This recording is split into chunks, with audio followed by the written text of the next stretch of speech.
dreams. We're unstoppable, incredible, 'cause we're differently abled, differently.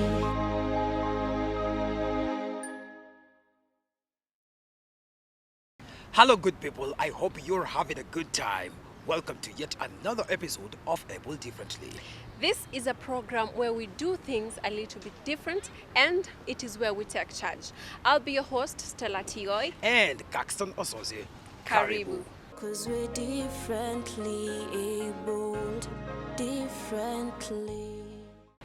On 3rd March, Kenya marked the International Wheelchair Day, and hundreds of Kenyans assembled at the Railways Club. National Council for Persons with Disabilities and APDK worked hand in hand to ensure the day was a success. Take a look at the story.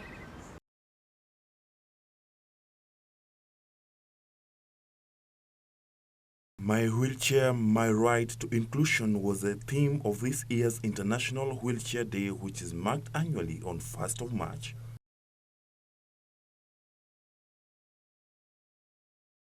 Kenya marked the day on the 3rd of March 2020 at the Railway Club in Nairobi. So today is International Wheelchair Day. It's a day that we celebrate together with our brothers and sisters on wheelchairs, and as you have seen, we have walked for quite a distance, almost 5 kilometers, and we were really ahead of most of you, the people of the 4th estate, because for us we believe in ability beyond disability, and today we are here to celebrate our achievement as persons with disability.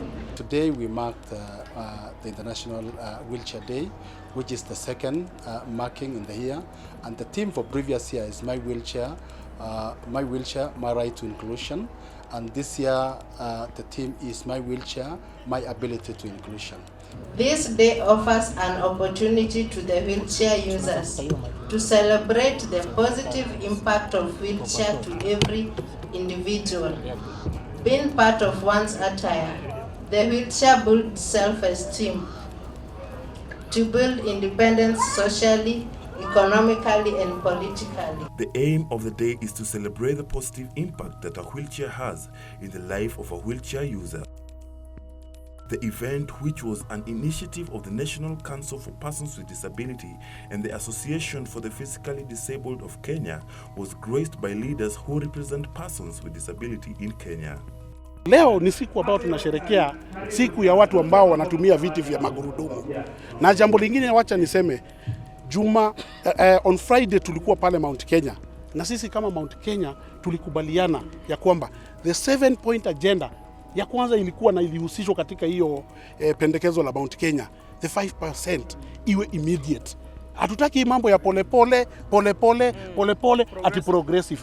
Miaka 100 itaisha ukiwa umeandika mlevo mmoja kwa serikali. Hiyo tunazungumzia nini? Tunataka hiyo 5% iwe immediate. They were all in agreement that despite the fact that persons with physical disabilities have wheelchairs, accessibility is still a challenge. We would like people who design our roads, people who design public transport vehicles. These people should be held criminally liable for not deciding roads that are accessible to people with disability. Because you cannot get on those roads and wheel yourself on that road. We should have a special lane for wheelchairs, and one for pedestrian, one for the wheelchair, so that when I'm there, I know I'm safe. Nobody's going to drive there with a motorbike or a car to hit me.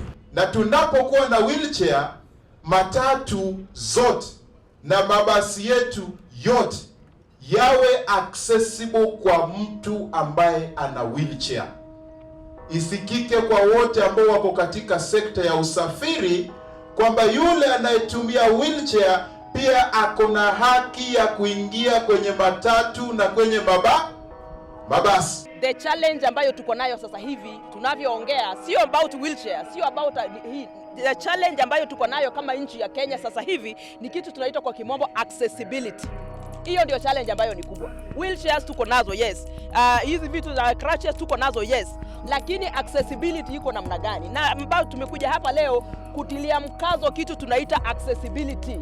Unaweza kuwa uko na wheelchair, yes, lakini unawezaje ingia katika ofisi moja ama nyingine. So what we are calling today here ni kwamba ile kuweza kuwa na uhuru wa kutembea. Ukiangalia watu walio na ulemavu nchini Kenya ambao tuko 6.5 million, tuko na hizi vitu vyote viko hapa, na watu walio na ulemavu nchini Kenya wanaishi katika vitongoji vyetu, wanaishi katika vijiji, wanaishi katika counties na constituencies zetu. Kwa hivyo watu walio na ulemavu nchini Kenya ni watu ambao lazima wakuwe na hiyo ease of access. Tunaweza kuwa tuko na wheelchairs lakini ease of access is lacking. Hatuna ease of access. The guest of honor was Nelson Marwa, the Principal Secretary for Social Protection, who stressed on a number of issues that the ministry is working on to ensure that persons with disability are well taken care of. The ministry is also in the process of finalizing the Persons with Disabilities Amendment Bill 2019 and the National Disability Policy, which is already in advanced stages. During the Global Disability Summit that Kenya co-hosted in 2018, the government of Kenya made the following commitments to enhance inclusion of persons with disability. These were: 1, to eliminate stigma and discrimination in the country and globally, and so benchmark and sit at par with other nations. 2, to provide inclusive education to all persons living with disability.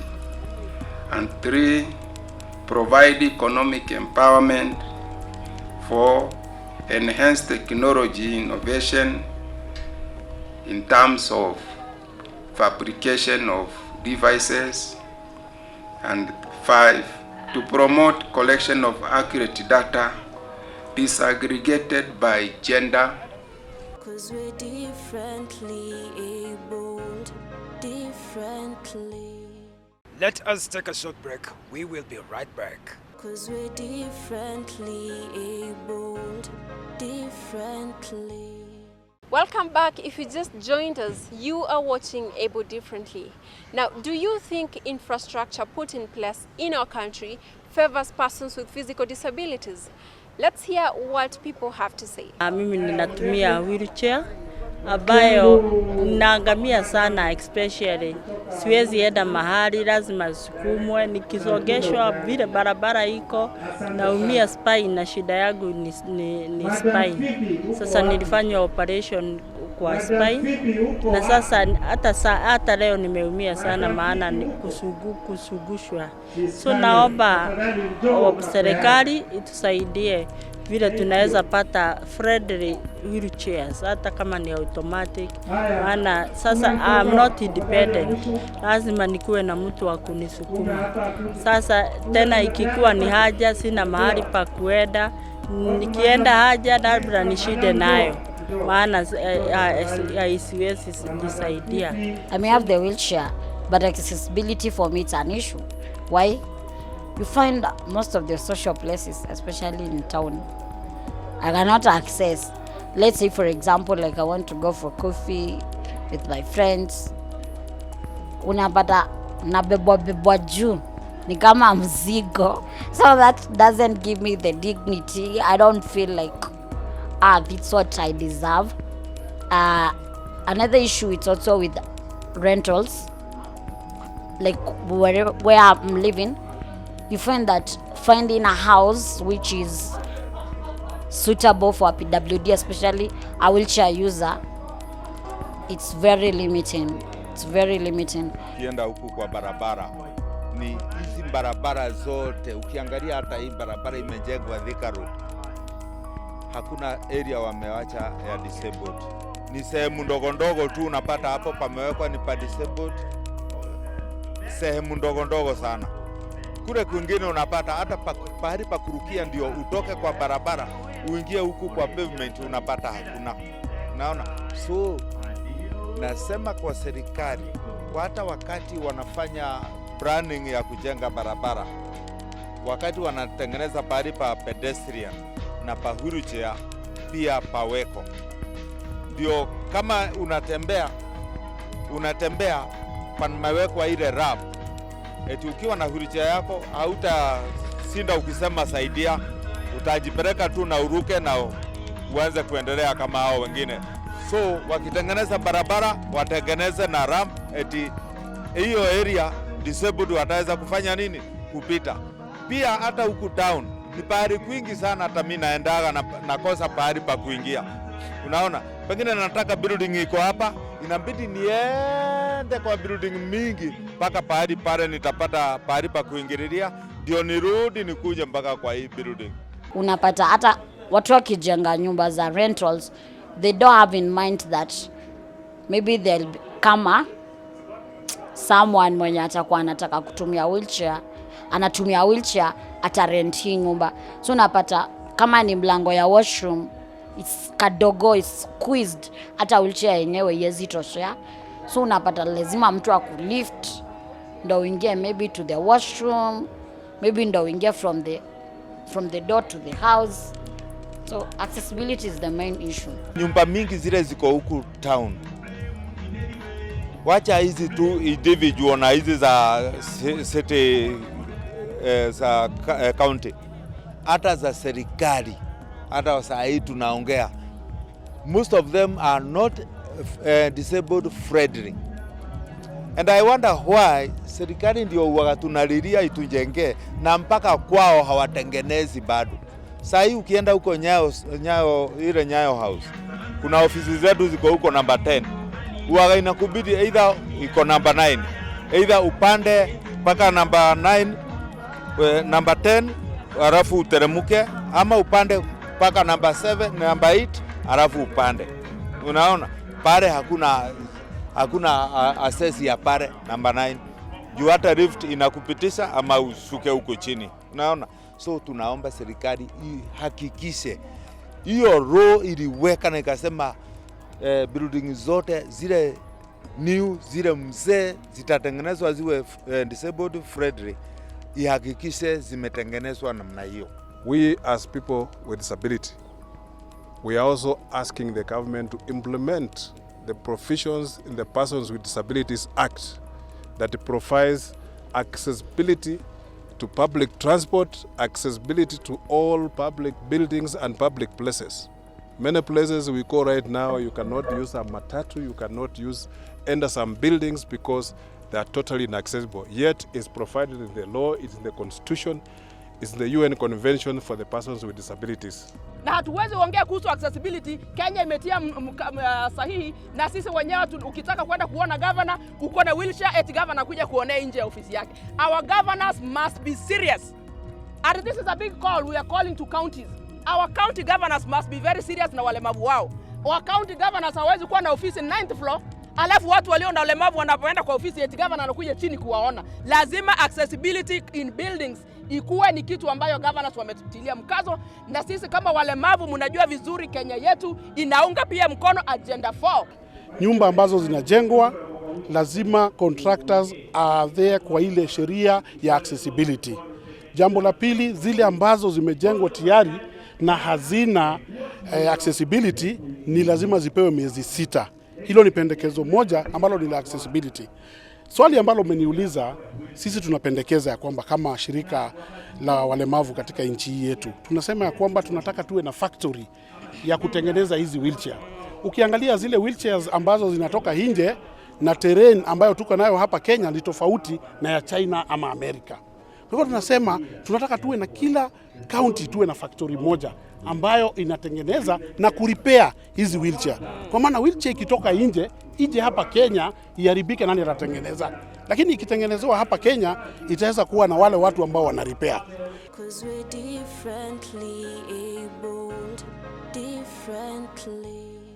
In order to have a conclusive coverage on issues of persons with disability, Leonard Cheshire organized a workshop of key stakeholders and DPOs. Our crew was there to bring you up to speed. Take a look.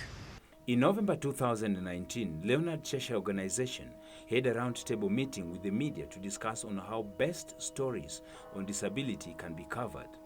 In attendance was Sophie Morgan from the UK. We just need to be given the opportunity to be educated and to get a job and to be given the same access to places, and whether that's getting the right devices to enable us to be able to work. So I can do my job because I have a wheelchair. You know, if you give me the right wheelchair, I can do the same as anyone else. And those kind of attitudes, I think, are really important. And I think speaking to disabled people directly, if they're watching, they're really, unfortunately, they're not going to get given everything. You have to fight for what you need. It is in this line that a follow-up meeting was held on the 27th of February, this time with the Disabled People Organizations, DPO, in attendance. We work with the theological institutions where ministers are being formed, because we realize during the formation level, it's that time where we can influence and shape their thinking as they prepare to go and work in the community, such that when they interact with people with disabilities in the community, they are prepared and they know what they're going to do. The other thing we do is social inclusion, still with the churches. We realize that the church is doing a lot of development work. So what we do is to try and challenge them to have persons with disabilities as contributors and also as beneficiaries in the programs that they are doing. Okay, thank you very much.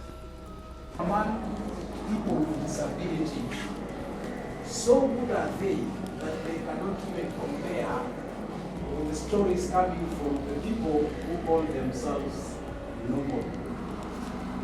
In 2017, I was in Elgeyo. The presence of DPOs was key, as they could be able to table some of the issues they feel is a plus and what more to be done, since they represent persons with disabilities. So the media is a very powerful tool, as we all know, and I am aware, as you do, that there are three main objectives of the media house: to inform, to entertain, and educate. Now, I think we fall in the aspect of information, informing. The issue of newsworthiness, to us, it's not a story. It's not something that we want to discuss. I think as DPOs, we should be discussing with the media houses about the aspect of information. How can the media houses be able to pass information to the public about the activities of DPOs? They are all manner of disability, and there is a lot that can be done.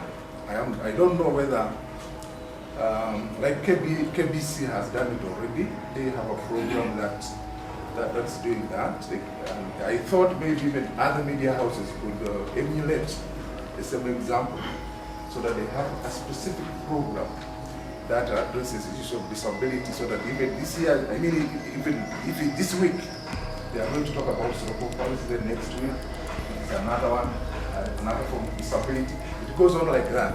And to me, if that is done, we should be able to get the information across, get help people with disability, get help the public to understand. I wanted to talk about these comedians. Okay, it is not your station, it is aired by Lolo TV. Okay. They are really mocking deaf people. I watched this and I wondered, is this happening in this century? And people were laughing about it, and he had so many followers. So I commented, I said, I like what you are doing because you are making Kenyans laugh. In a country where people are stressed, you make us laugh, but I really don't like the way you are mocking people with disability. Akajibu number 2C, but what I like, when you stand for the right, you have no need to fear. Some 3 people supported me. Then I wondered, do I forward this to Mutua? Will he take action? Do I take this up with their management? There is a way you can make people laugh without mocking people with disability. And then, the media, sometimes you put an image and in a split second it has gone away. And for a deaf person, he hasn't understood that the information is already gone. So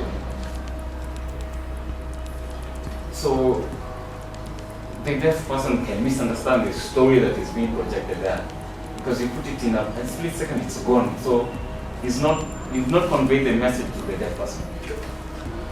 So it's like a lightning. So it's just passing, you know, it passes through your face.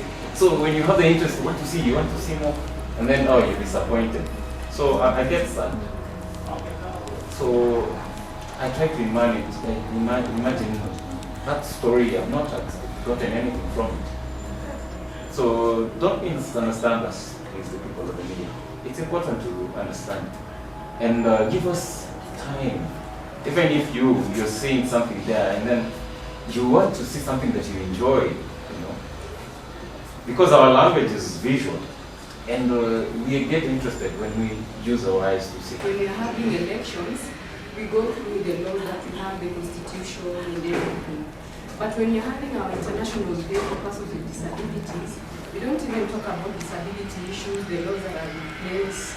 So we need a forum like that from the media, where the media is able to engage with DPOs and maybe the legislators and see what has been achieved and the gaps that are still there and what we need to do. Because right now we are saying we're almost getting to Vision 2030, and here we are, we still do not have disability mainstreaming, and we can use the media as a platform to help us get there. Journalists who cover stories for persons with disabilities were also given a chance to speak. There's no school that teaches us how to report stories on disabilities. Or any journalist who has gone to a school that teaches them how to report disability stories? No. That's why there's this disconnect. That's why journalists will say albino, because they have been socialized knowing that these people are called albinos, but not persons with abilities. So it is up to us journalists and the DPOs to sit together, to train each other on how we are going to report these stories very well. And that's why I'm not even amused when my Wahiga stands here and says we are looking for those unique stories. We are not supposed to be looking at those unique stories. We are supposed to tell stories of persons with disabilities as the way we say stories of normal people. Because when we say those stories like normal people, then disability is just like any other thing. So as DPOs, you need to strategize. You need to know my content, where can I have a lot of airtime? There are programs and there's news. So there's a lot of time given to any content, especially during the day. Programs like Able Differently, if you compare Able Differently with news, Able Differently will give you 6 minutes to 7 of airtime. Compared to 3 minutes, what would you go for? In as much as it might not be prime time. But look at the aspect. You've churned out a lot of information that otherwise would have not gone out. So today, as I sat and listened to you, I thought to myself, how tougher or how harder must it be for a person with disabilities who is going through the challenges that other Kenyans are facing, but more. Nevertheless, what I know makes media tick are unique stories. It was agreed that follow-up meetings will continue to take place until the objectives are met. The first thing is disability equality trainings for journalists. The second one, having roundtable meetings like this, where we can meet the DPOs and even share our stories and our struggles.